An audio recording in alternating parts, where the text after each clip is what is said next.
আপোনালোকে জানেনে এটা মই বঙালীতে শব্দ কওঁ দেখেছি টিহু দেখে নাই বিহু আবার আসবো আবার আসবো কোনে কৈছে জানে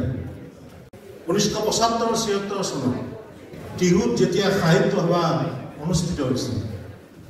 সেই সাহিত্য সভাত ডক্টৰ ভূপেন হাজৰিকাই লিখিছিল টিহু হল তোমাৰে নাম হো আনন্দ তোমাৰ ভূপেন হাজৰিকাই সাহিত্য সভাত লৈ পেলাই 4টা গীত লিখিছিলে সেইকেইটা গীত নাছিলে এইকেইটা আছিল ইতিহাস এই টিহু অঞ্চলৰ সমগ্ৰ ইতিহাস তেওঁৰ সেই গীতত অনুৰণিত হৈছিল মঙ্গলদৈ হল তোমাৰে নাম হোক আনন্দ তোমাৰ ডিপু হল তোমাৰে নাম হোক আনন্দ তোমাৰ আৰু ৰংপুৰ হোক তোমাৰে নাম হোক আনন্দ তোমাৰ সাহিত্য আচলতে সৃষ্টিশীল প্ৰতিভা সাৰ্থক স্ফুৰণ সাহিত্য আৰু শিক্ষা এই দুইটা ইয়াক এটা সন্নিবিষ্ট ৰূপ সাহিত্যৰ যোগেদি মানুহে কি কৰে শিক্ষাৰ যোগেদি কি কৰে একেদৰে মাতৃ মই কলিকতা গ্ৰন্থমেলালৈ গৈছিলোঁ প্ৰায় 15 বছৰ যাদৱপুৰ ইউনিভাৰ্চিটি আৰু বিশ্বভাৰতী ভাইচ চেঞ্চেলাৰ উপাচাৰ্য ইয়াৰ উপাচাৰ্য আমাৰ অনুপৰ্ণ বহি আছে প্ৰখ্যাত চিকিৎসক দেই বিখ্যাত চিকিৎসক মই অনুপৰ্ণ মুখাৰ গতি লৈছোঁ মোৰ ভাতৃৰ প্ৰতি মই অভিনন্দন জনাইছোঁ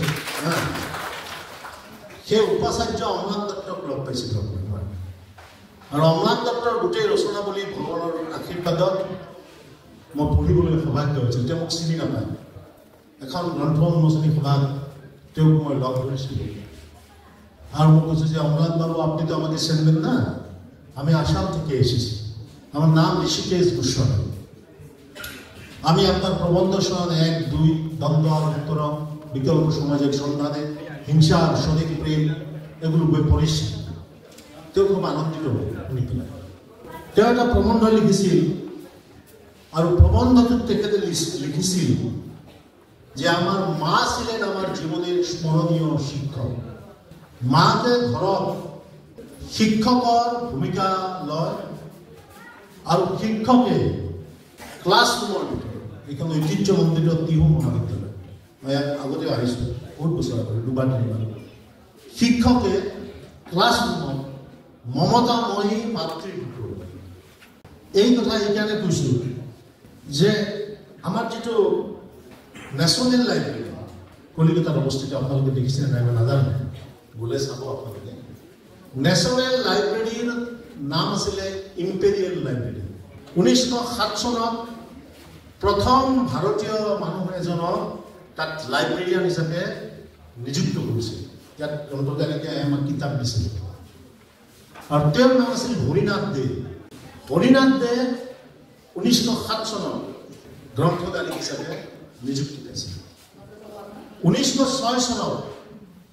তেওঁ ৰোম ভ্ৰমণলৈ গৈছিল ৰোম ভ্ৰমণলৈ যাওঁতে ৰোমৰ যিজন দশম পোপ তেওঁ এটা এপইণ্টমেণ্ট দিছিল আৰু দশম পোপে ইন প্ৰাইভেট অডিয়েন্স অৰ্থাৎ এটা ব্যক্তিগত সাক্ষাৎ তেওঁ দিলে ঘৰত দিয়াৰ পিছত হৰিনাথ দে তেওঁৰ সৈতে নিভাজ লেটিন ভাষা বঙালী নদেই নিভাজ লেটিন ভাষাত কথা পাতিলে দশম পোপে ক'লে যে আপুনি এজন ভাৰতীয় হৈ পেলাই নিভাজ লেটিন ভাষাত কথা পাতিছে আপুনি আধুনিক ইটালিয়ান ভাষাটো শিকি নলয় কিয় বুলি ক'বলৈ গালি নপৰিলে তেওঁ আধুনিক ইটালিয়ান ভাষাত কথা ক'বলৈ আৰম্ভ কৰিলে এই হৰিনাথ দেৱ পৃথিৱীৰ 35টা ভাষা সলসলীয়াকৈ ক'ব পাৰিছিল আৰু লিখিব পাৰিছিল এজন বঙালী ভক্ত সেই এজন বঙালী ভক্তলৈকে টিহুৰ এই 75-76 চনত ভাৰতৰ প্ৰখ্যাত কবি সুভাষ মুখোপাধ্যায় টিহুলৈ আহিছিল নৱকান্ত বৰুৱাৰ খুব বন্ধু আছিল আৰু তেওঁৱে কৈছিলে আপোনালোকৰ এই ময়দানত ডাঙৰ এখনত হেলিকপ্টাৰ যেতিয়া ফখৰুদ্দিন আলী আহমেদ আহিছিল মই যেতিয়া স্কুলৰ ছাত্ৰ চাবলৈ আহিছিলোঁ তেওঁৱে কৈছিল দেখেছি টিহু দেখে নাই বিহু আবাৰ আসবো লগে লগে কবি মানুহে তৈয়াৰ কৰিব নোৱাৰে জন্ম যিহেতু সেই হৰিনাথ দেৱ এগৰাকী শিক্ষক জন্ম দিছিল কেনেকৈ জানে? শিক্ষক কোন জানে? এই যে অম্লান দত্তই কৈছিল যে আমার মা ছিলেন আমার জীবনের স্মরণীয় শিক্ষক। তোর মাতৃৰ নাম আছিল এলাকেশ্বৰ। হোটেল কাষত বহি থাকে। আমাৰ বহুত ডাঙৰ ডাঙৰ আমি উদাহৰণ দিওঁ, হাৰ্ভাৰ্ড, কেম্ব্ৰিজ, কলম্বিয়া, কিন্তু আমি মাটিৰ সৈতে শিপাৰ সৈতে সংযোগটো বহুত সময়ত পাহৰি যাওঁ। আৰু শিপাৰ সৈতে সংযোগ নথকা গছ সদায় ছিন্নমূল। মনত ৰাখিব। অৱনী ভাগৱতী ইয়াত বহি আছে দাদা, কানাই কুণ্ডা নদীৰ ওপৰত কবিতা লিখিছে। মাটিৰ সৈতে সম্পৰ্ক থাকিব লাগে, আৰু সেই সম্পৰ্কই ৰাখিছিল আমাৰ সাহিত্যিকবিলাকে। যোগী বিষ্ণু, মহাপুৰুষ শংকৰদেৱ, ৰসৰাজ লক্ষ্মীনাথ বেজবৰুৱা, কলাগুৰু বিষ্ণুৰাভা, ভূপেন হাজৰিকাৰ পৰা জুবিন গাৰ্গ। মাকে কি কৰিছিল জানে? মই মাতৃসকল আছে কৈছোঁ, লেখিকা সমাৰোহ সভা। মাকে পুতেকক শিকাইছিল কেনেকৈ জানে? আজিকালিতো একদম ডাঙৰ ডাঙৰ স্কুলত মানে ওখ দেৱাল, এচি থকা ৰুম, সুন্দৰ অট্টালিকা থকা মানে সুন্দৰ শিক্ষা সেইটো মন থাকে। মাকে বঙালী মানুহবিলাকে বৰ ধুনীয়াকৈ তৰকাৰী কাটে। মাকে আলু আৰু অন্যান্য শাক পাচলি কাটি থাকে। সেই বাকলিবিলাকেৰে মাকে হৰিনাথ দেৱ ক খ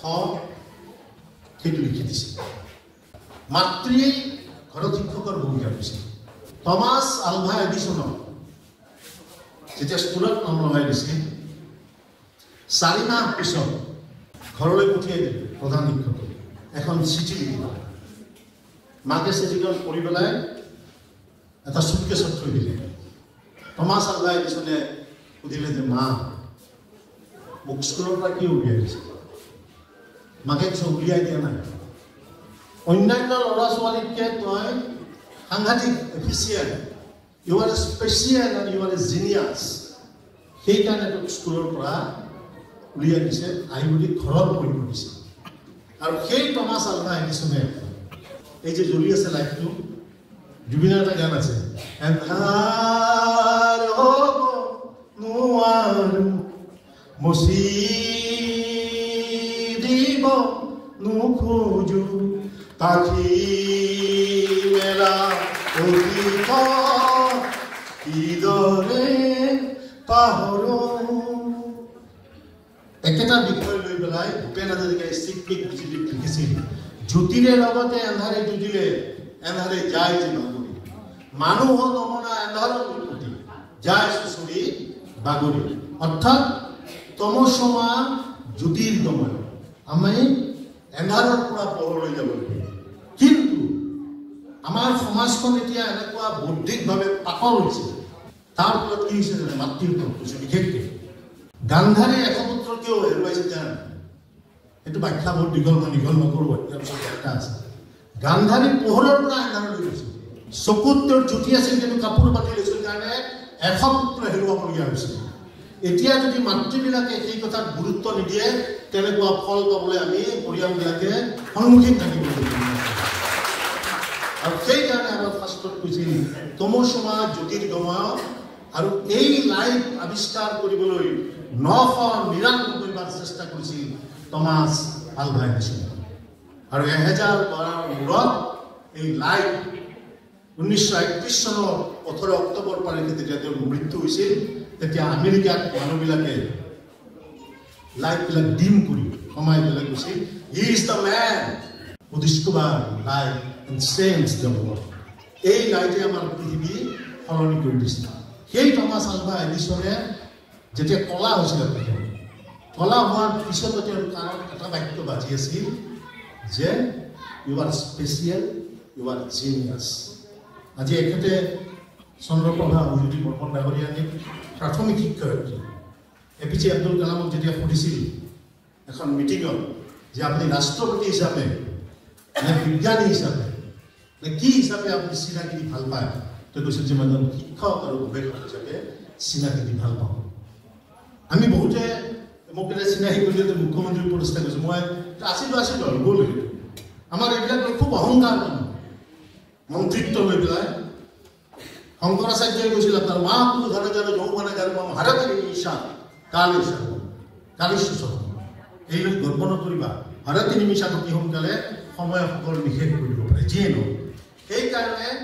আমি আন্ধাৰৰ পৰা পোহৰলৈ যাব লাগে পোহৰৰ পৰা আন্ধাৰলৈ যাব নালাগে আৰু সেইকাৰণে হৈছে কি সাহিত্য আৰু শিক্ষাই আমাক মানৱতা আৰু জ্ঞানৰ সন্ধান দিয়ে সেই টমাছ আলভা এডিছনে 1093টা আৱিষ্কাৰ কৰিছিল পেটেণ্ট উলিয়াইছিল ডাঙৰ যেতিয়া হ'ল যেতিয়া তেওঁ মাক ঢুকালে তেতিয়া সেই পেৰাৰ পৰা চিঠিখন উলিয়াই দেখিলে প্ৰধান শিক্ষকে লিখি পঠিয়াইছে তাত যে তোমাৰ ল'ৰাজন মেণ্টেলি ডিফিচিয়েণ্ট আৰু সি মানে জড়তাপূৰ্ণ মনৰ মানুহ গতিকে সি পঢ়িব নোৱাৰে আৰু তেতিয়াই টমাছ আলভা এডিছনে এটা কথা লিখিছিল যে এজন মানসিকভাৱে জড়তাগ্ৰস্ত ল'ৰা মাকৰ প্ৰেৰণা পৃথিৱীৰ শ্ৰেষ্ঠ বিজ্ঞানীলৈ পৰিৱৰ্তন কৰিব আমি কামৰূপৰ মানুহ চুটি খালি কি বুলি কেছেট এটা আছে আমি বেছিভাগ সময়ত কি জানে আমি মানুহৰ লগত পাতল হৈ গৈছোঁ দেই গভীৰভাৱে কোনো কাম নকৰোঁ আৰু সমাজত পণ্ডিতৰ সংখ্যা কমি আহিছে এতিয়া সেইকাৰণে অলপ খৰক বৰ হৈছে সমাজখন এই আপুনি ভাবো যে আমি কথা পাতি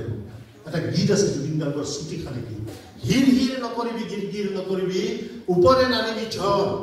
ৰৌ মাছৰ উৰাৰ হৈ বনবাদ কাটিলো মোৰ বাচাই পাপ কৰি ঘৰ বহুত সমাজৰ উচ্চ পদাধিকাৰী ডক্টৰেট ডিগ্ৰী লাগি মাকক গৈ বৃদ্ধাশ্ৰমত থৈ আহে এই কবিতাটোত সেইটো কথাই আছে গীতটো কামৰূপী নগৰী মাকক জংঘলত থৈ আহিছিল বোৱাৰীকৰ কথা শুনি পেলাই ৰৌ মাছৰ মূৰটো খাব গৈছিল আৰু তেতিয়া মাকে যেতিয়া বনত থৈ আহিছে তেতিয়া ধুমুহা বৰষুণ আৰু শিলা বৃষ্টি আৰম্ভ হৈছে এই যে জ্যোতিপ্ৰসাদে লিখিছিল আহিব লাগিছে আগুতি বৃষ্টি গৰজি বজ্ৰপাত শিলা বৃষ্টি ভূমিকম্প হ'ব এই শিলা বৃষ্টি আৰম্ভ হৈছে উত্তাই অনন্তই থৈ পেলাই বুজি গৈছে তেতিয়া মাকে ভগৱানক প্ৰাৰ্থনা কৰিছে যে হিৰ হিৰ নকৰিবি গিৰ গিৰ নকৰিবি ওপৰে নানিবি ঝড় ধুমুহা বতাহ ৰৌ মাছৰ মূৰাৰ হৈ বনবাস কাটিলো মোৰ বাচাই পাপ গৈ ঘৰ যে মোৰ বাচাই সুকলমে যাতে ঘৰ পায় ভগৱান সেই প্ৰাৰ্থনা কৰিছে that is the mother God cannot be everywhere that is why he creates mother গতিকে ইয়াত আমি মাতৃক আপোনালোকে ইয়াত সম্বৰ্ধনা দিছে সেইকাৰণে শিক্ষা আৰু সাহিত্যৰ মাজত এটা আমি সম্পৰ্ক ৰক্ষা সমাজখন সমৃদ্ধ কৰিব লাগে আৰু মানৱ সমাজত কবিৰ চণ্ডীদাস ৰবীন্দ্ৰনাথ ঠাকুৰ জ্যোতিপ্ৰসাদ বিষ্ণুৰাভা ভূপেন হাজৰিকা প্ৰায় জুবিন পৃথিৱীৰ বিভিন্নজন মানুহে মানৱতাৰ কথা কৈছে এজন কবি আছিল আপোনাৰ লেই হান মুনিম গোস্বামী ছাৰ আছে বহি পেলাই আমাক ইংৰাজী পঢ়ুৱাইছে BH কলেজত লেই হানৰ এটা কবিতা আছে আবু বেন এডহান এই আবু বেন এডহান এদিন সপোনত আপোনাৰ দেখা পালে এজন মানে দূত এজন আহিছে ঈশ্বৰ আহি পেলাই আপোনাৰ তেওঁক মানে আবু বেন এডহানক কৈছে এখন লিষ্ট লৈ আহিছে যে সুধিলে আবু বেন এডহানে যে ইয়াত কি আছে বোলে ইয়াত ভগৱানক যিবিলাক মানুহে ভাল পায় তাৰ এখন লিষ্ট বনাইছে তেতিয়া আবু বেন এডহানে ক'লে যে ভগৱান ভগৱানৰ নামটো মই শুনা নাই বলে কি তুমি কি কৰা কৈছে মই মানুহক ভাল সবাৰ উপৰে মানুষ সত্য তাহাৰ উপৰে মানুহে মানুহৰ বাবে যদিহে অকণে ভাবে ভাবিব কোনে নোৱা এনেই সমাপ্তি মিলেনিয়াম হোৱা নাই বিবিচিত এই গীতটো তেতিয়া সেই দেৱদূতজন অদৃশ্য হৈ যোৱাৰ কিছুদিন পিছত আকৌ সপোনত আবু বেন এডহানক দেখা দিয়াৰ পিছত এখন লিষ্ট লৈ আহিছে এইবাৰ আবু বেন এডহানে সুধিলে যে আপুনি কি লৈ আহিছে বোলে ভগৱানে জীৱন মানুহক ভাল পায় তাৰে এখন লিষ্ট লৈ আহিছো চাবা নেকি বোলে আবু বেন এডহানক লিষ্টখন দিয়াৰ পিছত দেখিলে যে 1 নম্বৰৰ আবু বেন এডহানৰ নামটো লিখি আছে আপনি মন্দিৰ বা মছজিদ বা গীৰ্জা য'তে যাওক আপনি মানুহক যদি নস্বাত কৰি সেই ভগৱানক পূজা কৰিবলৈ যায় সেই ভগৱানে আপোনাক কোনো কৃপা নকৰে শাস্ত্ৰটো এই কথা মই হিন্দু ধৰ্মৰ ওপৰত বক্তৃতা দিছিলোঁ তেজপুৰ তাকে মই কৈছোঁ আপোনাৰ আমাৰ পুৰাণত বা উপনিষদত বা বেদত যিবিলাক কথা লিখাই আছে এইবোৰ শাস্ত্ৰত ঠিকে লিখা আছে ধৰ্মশাস্ত্ৰ আৰু ধৰ্মবোধ দুইটাৰ মাজত আকাশ পাতাল আমাৰ মানে ধৰ্মৰ নামত বলিয়া কিন্তু ধৰ্মবোধটো আমাৰ মানুহৰ বহুতৰ নাই আৰু নোহোৱাৰ ফলত আমাৰ মানুহে বস্তুবিলাক ভালকে বুজি নাপায় শাস্ত্ৰ ঠিকে আছে বেদ শব্দটোৱে হৈছে বিদ ধাতুৰ পৰা বেদ মানে জ্ঞান এই যে জ্ঞানৰ ইয়াত মণিমুক্তা বিচাৰি আপোনালোক বহি আছে সেই বেদৰ শেষ পাঠটো হৈছে বেদান্ত বেদান্তৰ আন এটা নাম হৈছে উপনিষদ উপনিষদ অৰ্থাৎ গুৰুৰ চৰণত বহি লাভ কৰা জ্ঞান জুবিন গাৰ্গে এই কৰিমগঞ্জৰ এজন বঙালী মানুহ আছিল আৰু বিষ্ণু ৰমণীৰা তেওঁলোকক গুৰু মানিছিল আৰু বিষ্ণু ৰভায় ভূপেন হাজৰিকাই গুৰু মানিছিল জ্যোতি বিষ্ণু যে মোক শান্তিপ্ৰিয়া আৰু নীলকণ্ঠই যদিও জন্ম দিছে মোক পুনৰ জন্ম দিছে জ্যোতি বিষ্ণুৰ গুৰু আছিল আপোনাৰ মহাপুৰুষ শংকৰদেৱ এই যে জয়মতী যিখন চিনেমা কৰিছিল মোৰ তাত এখন কিতাপ আছে সফলা বুকষ্টলৰ 1967 চনত ওলোৱা এইটো মই প্ৰিণ্ট কৰাৰ পিছত পঢ়ি দিছোঁ তাত বিষ্ণুৰভাৰ এটা আৰ্টিকল আছে এনেকে আপোনাৰ বান থিয়েটাৰত মই গৈছোঁ তাত মিটিং কৰিবলগীয়া বাৰু জয়মতীৰ শ্বুটিং চলি আছে শংকৰদেৱৰ কথাটো কৈছোঁ তেতিয়া এটা গীত আছে আপোনাৰ সেই গীতটোৰ সুৰ কৰিব পৰা নাই জ্যোতিপ্ৰসাদ আগৰৱালাই বিষ্ণুৰাভাক মাতিছে যে বিষ্ণু এইফালে আহা কি কৈছে মই গীতটো সুৰ কৰিলে বঙালী আমাৰ যাত্ৰা বাৰ্তিবিলাকত আগতে বঙলোৱা প্ৰভাৱবিলাক আছে সেইবিলাকৰ পৰা কেনেকৈ মুক্ত হৈছোঁ মোৰ দীঘলীয়া কাহিনী যি নহওক বিষ্ণুৰাভাই হাৰমনিয়ামটো লৈ আমাৰ এই কীৰ্তনৰ যিবোৰ সুৰ আৰু জনগোষ্ঠীয় সুৰ মিক্স কৰি পেলাই গীতটো গালে যিটো গীত গাই ভূপেন হাজৰিকাই খুব পপুলাৰ হৈছে সখী হে কি কমে দুখৰে কথা অমৃত মথোতে বিষ পুজিলে মিঠা হলে তিতা মালতীৰে চাকি খোপাতে পিন্ধিলো কাৰোৰ এটা হৰি এই গীতটো লিখিছিল লক্ষীনাথ বেজবৰুৱাই সেই জ্যোতি বিষ্ণুৰ গুৰু আছিল আপোনাৰ মহাপুৰুষ শংকৰদেৱ অৰ্গেনত যেতিয়া দেউতাক পৰমানন্দ আগৰৱালাই তুলসীৰ তলে তলে মৃগ পহুচৰে গীতটো বজাই আছিল কীৰ্তনৰ সুৰত এই সুৰতে জ্যোতিপ্ৰসাদ আগৰৱালাই সেই শুনি পেলাই গছে গছে পাতি দিলে ফুলনি ভৰাই এই প্ৰথম গ্ৰামোফোন ৰেকৰ্ডৰ গীতটো গাইছিল আপোনাৰ লতাশিল খেলপথাৰত আৰু সাহিত্য সভাৰ সভাপতি লক্ষীনাথ বেজবৰুৱা বহি আছিল মঞ্চত জ্যোতিপ্ৰসাদ আগৰৱালাই ভয়তে সোমাই আছিল এই যে ব্ৰজেন বৰুৱাহঁতৰ ঘৰৰ বিষ্ণুৰাম মেধিৰ ঘৰৰ কাষত মানুহে গালি পাৰি কিন্তু মানুহে আদৰিছিল সেই শংকৰদেৱৰ গুৰু আছিল কোন মহেন্দ্ৰ অৰ্থাৎ এই যে গুৰুক আপোনালোকে যে যিটো পূজা কৰিছিল মানে আন্ধাৰ নাইকিয়া কৰি গুৰু শব্দৰ অৰ্থ আৰু গুৰুৰ চৰণত লৈ পেলাই আমি শিক্ষা ল'ব লাগিব মই সৰু কাহিনী এটা কৈছোঁ আপোনালোকক দীঘলীয়া নকৰোঁ 1999 চনৰ ছেপ্টেম্বৰ মাহত আমেৰিকাৰ পৰা এখন কিতাপ উলিয়াইছে ৱেলকাম ৰেইন পাব্লিচাৰ্ছ হাউচফুল পৃথিৱীত এনেকুৱা বহুত কিতাপ আছে যিবোৰ কিতাপ আজিকালি অসমীয়া অনুবাদ নহয় তাৰ ভিতৰত উইল ডুৰাণ্টৰ ফ্ৰিজাৰ অফ ফিলচফি সেই কিতাপবিলাক বাই অম্লান দত্তৰ কিতাপবিলাক পঢ়িলে আমাৰ অসমীয়াত সেই ধৰণৰ মৌলিক চিন্তা থকা কিতাপেই নাই বাৰু ক'বলৈ কুণ্ঠাবোধ নকৰোঁ এনেকুৱা যে হোৱাট ইজ বিউটিটো কি তাত লিখা আছে সৌন্দৰ্য কি মাধুৰী দীক্ষিত ধুনীয়া লাগে আলিয়া ভাট ধুনীয়া লাগে জন কিটছে কোৱাৰ নিচিনা এইটো মনৰ লগত ৰিলেটেড এই কাৰণে যে সিংহই সিংহীক ধুনীয়া থাকে আৰু ফেঁচায়ো কিচিক ধুনীয়া থাকে এই পৃথিৱী বিখ্যাত কিতাপ এইবিলাক এই ৱেলকাম ৰেইন পাব্লিচাৰে যিখন কিতাপ উলিয়াইছে সেইখন কিতাপৰ নাম হৈছে ৰাগমালা ৰবিশংকৰৰ আৰু তেওঁৰ পৰিয়ালৰ আত্মজীৱন আজিলৈকে আপোনালোকে অভিনন্দন তেখেতৰ উলিয়াইছে ৰবিশংকৰে 7 বছৰ ডেইলি 18 ঘণ্টাকে চেতা লিখিছিল আৰু শিকাৰ পিছতে যেতিয়া পৃথিৱী বিখ্যাত হ'ল তেওঁক মানুহে সুধিছিল যে আপোনাক কিহৰ কাৰণে মানুহে মনত ৰাখিব আপোনাক মানুহে মনত ৰাখিব লাগিব কিমান মানুহ ডেইলি মৰি থাকে কোনে কাক মনত ৰাখিব গীতাৰ 3য় অধ্যায় থেকে কৰ্মযোগে যে মানুহক মনত ৰাখে বিভিন্ন কিছু কৰ্মই মানুহক মনত ৰাখে তেওঁ কৈছে যে মই কৰা ভুলৰ কাৰণে আপোনালোকে মনত ৰাখিব নালাগে কিন্তু এই যে সংগীতৰ যোগেদি মানুহৰ অন্তৰ স্পৰ্শ কৰিবলৈ সক্ষম হ'ল আৰু ভাৰতীয় সংগীতক যে বিশ্বৰ দৰবাৰলৈ লৈ যায় মানুহৰ মনত সোমাব পাৰিলোঁ সেইটো কাৰণে মোক মনত থাকিল তেওঁৰ এজন প্ৰধান শিষ্য আছিল জৰ্জ হেৰিছন আছিলে আমেৰিকাৰ এজন প্ৰখ্যাত 80 চনত এটা মিউজিকেল গ্ৰুপ ওলাইছিল বিটিলছ নাম বিটিলছৰ যিজন মেইন মানুহ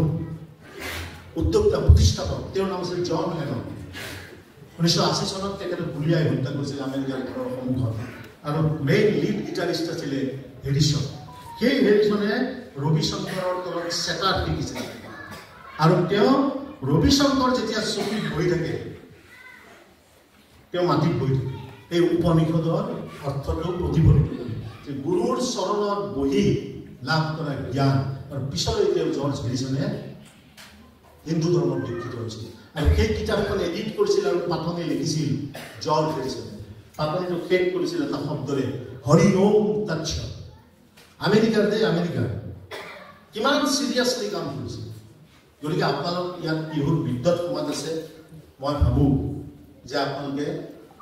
চিৰিয়াছলি গুৰুত্ব সহকাৰে কাম কৰিব আমাৰ মানুহে বহুত সময়বিলাক নষ্ট কৰি দিয়ে APJ আব্দুল কালাম ডাঙৰীয়াই কৈছিল যে এবাৰ ওলাই যোৱা সময় আৰু ঘূৰি নাহে কিন্তু মানুহে বাচি থকাৰ সময় মূল্যটো বুজি নাপায় পটকৈ আপুনি এদিন মৃত্যুৰ মুখত থিয় হৈছিল তেতিয়া হাহাকাৰ কৰি লাভ নাই প্ৰতিদিন মই কলিকতাৰ এখন মিটিঙত উপস্থিত আছিলোঁ তেতিয়া শিক্ষামন্ত্ৰী প্ৰতাপ চন্দ্ৰ চন্দ্ৰ তেখেত উপস্থিত আছিল মিটিংখনত তেখেতে এটা বাক্য কৈছিল মই লিখি ৰাখিছিলোঁ এইমাত্ৰ অনিতাই মোক কৈছে মই যোৱা 26 তাৰিখে ৰাতিপুৱা 4টা বজাত গৈছোঁ চিয়াং নদীৰ পাৰৰ পাছিঘাটত সূৰ্য উদয় চাবলৈ গৈছিলোঁ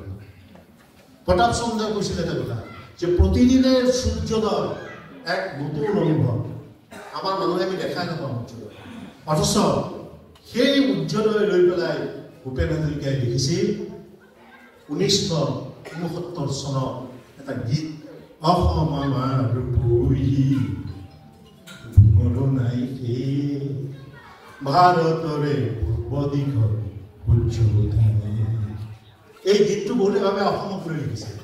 লিখা নাই 1972 চনত অৰুণাচল নেপাল পৰা অৰুণ মানে ৰাতিপুৱা যিটো সূৰ্য উদয় হয় আৰু ভূপেন হাজৰিকাই এই গীতটোৰ পৰা লৈছে জানে লিখিছে তেখেতে সুৰটি দিছে এই যে ঘূৰি ফুৰিছিল শংকৰদেৱ মাধৱদেৱৰ দৰে বিভিন্ন মৌক লৈ পেলাই জীৱনটো তাতে গীত আছে ৰিকাম্ব পাদামো আইনজা এইটো অৰুণাচলৰ লোকগীত এই লোকগীতটো লৈ পেলাই অসম আমাৰ উপৰি গুণৰায়কে ভাৰতেৰে পূৰ্বদিশত সূৰ্য উদয়লৈ সেই অবিস্মৰণীয় গীতটো ৰচনা কৰিছিল ভূপেন হাজৰিকাই আৰু 1964 অষ্ট আকাশৰে ৰহন খানি হেঙুলীয়া বেলি বুলি এই লুইটত কেনেকৈ সূৰ্যাস্ত হয় এইটো লৈ লিখিছিল অৰ্থাৎ লুইটৰ ফলতে সূৰ্যোদয় আৰু সূৰ্যাস্ত মানুহৰ কত ইতিহাস লুকাই আছে প্ৰতিটো গীত ভূপেন হাজৰিকাৰ ৰিচাৰ্চৰ এটা বিষয় ব্যক্তিগতভাৱে মই তেখেতক পাইছোঁ এইটো বেলেগ কথা এইটো মই ইয়াত ক'ব খোজা নাই গতিকে মই ভাবোঁ যে আপোনালোকে সেই ধৰণে আগবাঢ়িব সৰ্বশেষত এই যে আজি সম্বৰ্ধনা আৰু কিতাপৰ যিটো অনুষ্ঠান হ'ল ভূপেন হাজৰিকাই কৈছে যে কিতাপ মোৰ বাবে শ্লিপিং টেবলেট আজিকালি ডাঙৰৰ পৰা সৰুলৈকে মোবাইল শ্লিপিং টেবলেট নহয় এই ডাক্তৰ বহি আছে আমাৰ মুখটো ভালকৈ জানিব এই মোবাইল বেছি চাই থাকিলে আপোনাৰ এই মই সদিয়া গৈছিলোঁ মহিলা এগৰাকীক লগ পাইছিলোঁ তাৰ গোটেই নাৰ্ভ ছিষ্টেমটো নষ্ট হৈছে বেছি 24 ঘণ্টা মোবাইল চাই থকা নেক্সট হস্পিটেলত গ'লো চিকিৎসা কৰিছোঁ মই কেঞ্চাৰ হোৱা বুলি ভাবিছিলোঁ সুধিছিলোঁ কৈছে নহয় দাদা মোক ডাক্তৰে কৈছে ইমান মোবাইল চাই